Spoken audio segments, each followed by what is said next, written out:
જય માતાજી મિત્રો, હર હર મહાદેવ. પવિત્ર શ્રાવણ માસ ચાલુ થઈ ગયો છે, તો દરેકને મારા પવિત્ર તહેવારોની શુભકામનાઓ.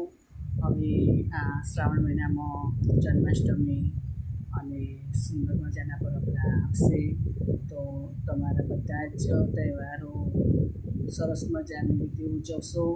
અને દશામાનું વ્રત પણ ચાલુ થઈ ગયું છે, તો દરેક દશામાના વ્રત કરતા તમામ ભાઈઓ અને બહેનોને હું જણાવું છું કે તમે દશામાનું વ્રત તો કરો છો, 10 દિવસ બહુ જ તમે માતાજીની સેવા પૂજા કરો છો, પણ જ્યારે એમને જાગરણ કરવાનો દિવસ આવે, એમને પધરાવાનો દિવસ આવે, ત્યારે હું એમની સ્થિતિ જોઈ નથી શકતી, એવી રીતે એમને પધરાવ્યા હોય છે. તો પ્લીઝ મિત્રો, મારું એટલું જ કહેવું છે કે તમે જ્યારે દશામાના પધરાવવાની તૈયારી થાય, એમનો દિવસ આવે પધરાવવાનો, તો તમે સરખી રીતે એમને પધરામણી કરજો અને સરખી રીતે એમને સારી જગ્યાએ એમની પધરામણી કરજો. હું જોઉં છું કે અને ત્યાં ગંદકીમાં પણ માતાજીની પધરામણી કરી હોય છે, તો એવું ના કરતા મિત્રો.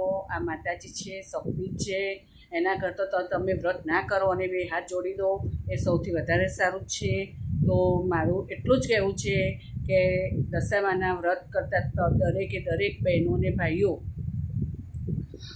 સૌ પણ હું એવી આશા રાખું છું કે આ વખતે કોઈ પણ એવો વિડીયો સોશિયલ મીડિયામાં શેર ના થવો જોઈએ કે જે જીસીબીથી, મેં ઘણી વખત જોયું છે કે જીસીબીથી ઉપાડીને દશામાની મૂર્તિઓને જ્યાં અને ત્યાં નાખી દેવામાં આવે છે, ટ્રેક્ટરોમાં લઈ જાય છે, ટ્રેક્ટરો ઉલાળી જતા રહે છે, તો બહુ ખોટું થાય છે. તો મિત્રો, આ એક માતાજી છે, શક્તિ છે, એની આપણે અવગણના કરીએ છીએ. એને પૂજો, 10 દિવસ પૂજો, એનો કોઈ મતલબ નથી.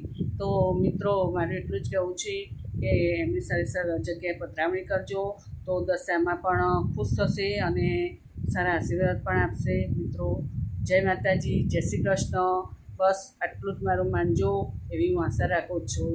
જય દશામાં, હર હર મહાદેવ. તમારો શ્રાવણ મહિનો બહુ સરસ રીતે જાય, તમારા બધા તહેવારો બહુ સરસ રીતે જાય, એવી આશા રાખું છું. હર હર મહાદેવ.